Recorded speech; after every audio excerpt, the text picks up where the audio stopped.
नमस्कार, मैं धर्मेंद्र कुमार। प्रगति क्लासेस के YouTube चैनल में सभी का बहुत बहुत स्वागत। बात करेंगे प्रगति परीक्षा सफलता सरलता से पटवारी टेस्ट सीरीज क्रमांक 21। काफी महत्वपूर्ण प्रश्न इसमें से लिए गए हैं। ये फिजिक्स के अंतर्गत टॉप 10 क्वेश्चन है। व्याख्यात्मक तरीके से इसको देखेंगे। तो पहला प्रश्न है, एक लकड़ी के टुकड़े को पानी के नीचे पकड़कर रखने में कितना उत्प्लावन बल लगेगा। ठीक है, तो सबसे पहले तो समझ लेते हैं उत्प्लावन बल क्या होता है। जो तैरने के लिए जो बल रहता है उसको कहते हैं उत्प्लावन बल। ठीक है, तो जब एक लकड़ी का टुकड़ा पानी के नीचे पकड़कर रखेंगे तो उसमें लकड़ी के भार के बराबर उत्प्लावन बल लगेगा। ठीक है, कौन सा आंसर आ जाएगा? लकड़ी के भार के बराबर बल लगेगा। ठीक है, जितना लकड़ी का भार होगा उतना ही बल लगेगा यदि लकड़ी को पानी के नीचे पकड़कर रखना है तो। और जो उत्प्लावन बल है, ठीक है, आर्किमिडीज ने दिया था। ठीक है, तो उत्प्लावन बल के जनक कौन है? आर्किमिडीज। ठीक है, ये भी याद रख लेना, आर्किमिडीज। आर्किमिडीज ने दिया था उत्प्लावन बल का सिद्धांत। ठीक है, पहला प्रश्न कंप्लीट हुआ। दूसरा प्रश्न देख लेते हैं। दूसरा प्रश्न है, न्यूटन का पहला गति का नियम संकल्पना देता है। ठीक है, तो न्यूटन का जो पहला नियम है, न्यूटन का जो पहला नियम है वह जड़त्व का नियम, जड़त्व का नियम की संकल्पना देता है। ठीक है, और जड़त्व का नियम है ये दिया था गैलीलियो ने। गैलीलियो ने दिया था, और गैलीलियो के ये जो जड़त्व के नियम को न्यूटन ने अपनी बुक द प्रिंसिपिया ऑफ मैथमेटिसिया में न्यूटन का पहले नियम के नाम से इसको प्रदर्शित किया था। तो ये दूसरा प्रश्न हो गया। तीसरा प्रश्न देख लेते हैं। तीसरा प्रश्न है, पहिए के बॉल बेयरिंग। ठीक है, याद रख लेना, पहिए के बॉल बेयरिंग, ठीक है, का काम क्या है? तो पहिए में जो बॉल बेयरिंग होता है, छर्रे वगैरह लगे होते हैं, तो वो गतिज घर्षण को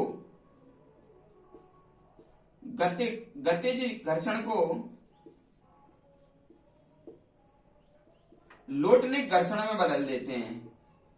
लोटनिक घर्षण में बदल देते हैं, जिससे कि वो पहिया घूमता रहता है और घूमने में आसानी होती है। तो याद रखना, पहिए में जो बॉल बेयरिंग होता है उसका काम रहता है गतिज घर्षण को लोटनिक घर्षण में बदलना। ठीक है, प्रश्न नंबर 4 देख लेते हैं। तो प्रश्न नंबर 4 है, क्रिकेट की गेंद को अधिकतम क्षैतिज दूरी तक भेजने के लिए किस गति से उसको मारा जाए। ठीक है, तो हमेशा ध्यान रखना, ये यदि आपकी पिच है, ठीक है, और ये होता है 90 डिग्री का कोण, तो हमको 45 डिग्री है, 45 डिग्री जो है ना क्षैतिज में मारना पड़ेगा। कितने में? 45 डिग्री क्षैतिज दिशा में मारना पड़ेगा, तब वो गेंद जो है ना सर्वाधिक ऊंचाई तक जाएगी।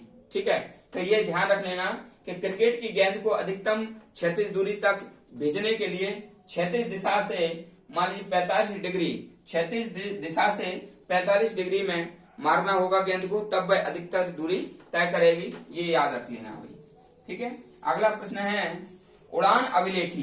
काफी महत्वपूर्ण प्रश्न है ये। उड़ान अभिलेखी का तकनीकी नाम क्या है? देखो क्या होता है, जो विमान है, ये जो विमान है, तो विमान में एक बॉक्स लगा रहता है, बॉक्स। ठीक है, ये बॉक्स होता है ब्लैक बॉक्स इसको कहते हैं। ठीक है, इसे उड़ान अभिलेखी भी कहते हैं। ब्लैक बॉक्स को क्या कहते हैं? उड़ान अभिलेखी कहते हैं, अभिलेखी। ठीक है, तो हमेशा ध्यान रखना, उड़ान अभिलेखी तकनीक का नाम क्या है? उसका नाम है ब्लैक बॉक्स। ठीक है, पहला प्रश्न। और दूसरा प्रश्न ये आ जाता है कि जो ब्लैक बॉक्स है उसका रंग क्या होता है। ठीक है, तो मैं आपको बता देता हूं, जो ब्लैक बॉक्स होता है उसका रंग होता है नारंगी। ठीक है, कैसा रंग होता है? नारंगी। तो ब्लैक बॉक्स का रंग नारंगी होता है। कई बार एग्जाम में ये पूछ लिया गया है। फिर मैं आपको बताता हूं कि जो ब्लैक बॉक्स है उसका काम क्या है। ठीक है, तो ब्लैक बॉक्स का काम क्या है मैं आपको बता देता हूं कि जो ब्लैक बॉक्स है,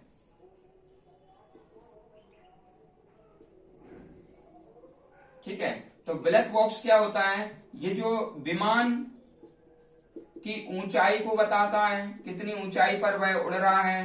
ठीक है, विमान की गति को बताता है, कितनी गति पर विमान उड़ रहा है।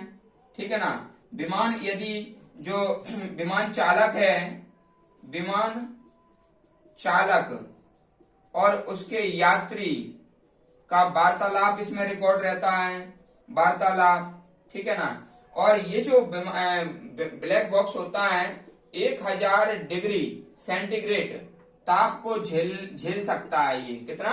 1000 डिग्री ताप को झेल सकता है। जब कभी आसमान में विमान क्रैश हो जाता है तब ये जो ब्लैक बॉक्स है ये बड़ी साबुत अवस्था में पाया जाता है और इसी से पता पड़ता है कि विमान क्रैश क्यों हुआ, दुर्घटना का कारण क्या रहा, और सारी जानकारी ब्लैक बॉक्स में रहती है। और ब्लैक बॉक्स का रंग कैसा होता है? ब्लैक बॉक्स का रंग नारंगी होता है, मैंने अभी आपको बताया था। तो ये सारी जानकारी विमान की ऊंचाई, विमान की गति, विमान चालक और यात्री से वार्तालाप, ठीक है, और विमान दुर्घटना का कारण, ये सब क्या है? ब्लैक बॉक्स में रहते हैं। और ब्लैक बॉक्स को कहते हैं उड़ान अभिलेखी। ठीक है, ये और 1000 डिग्री टेम्परेचर ये मान लीजिए झेल सकता है, ये नष्ट नहीं होता है। ठीक है, ये आप याद रख लेना। फिर आगे बढ़ते हैं, अगला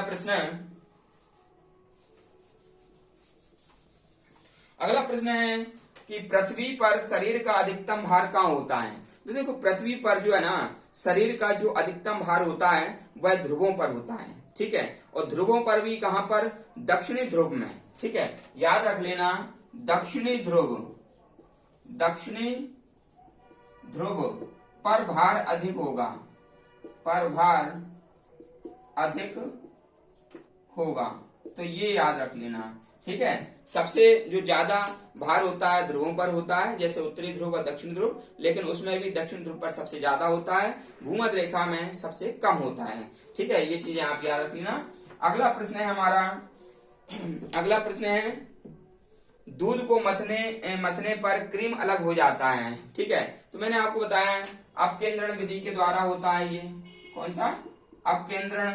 अपकेंद्रण विधि के द्वारा ये जो है ना मक्खन निकाला जाता है। ठीक है, याद रख लेना।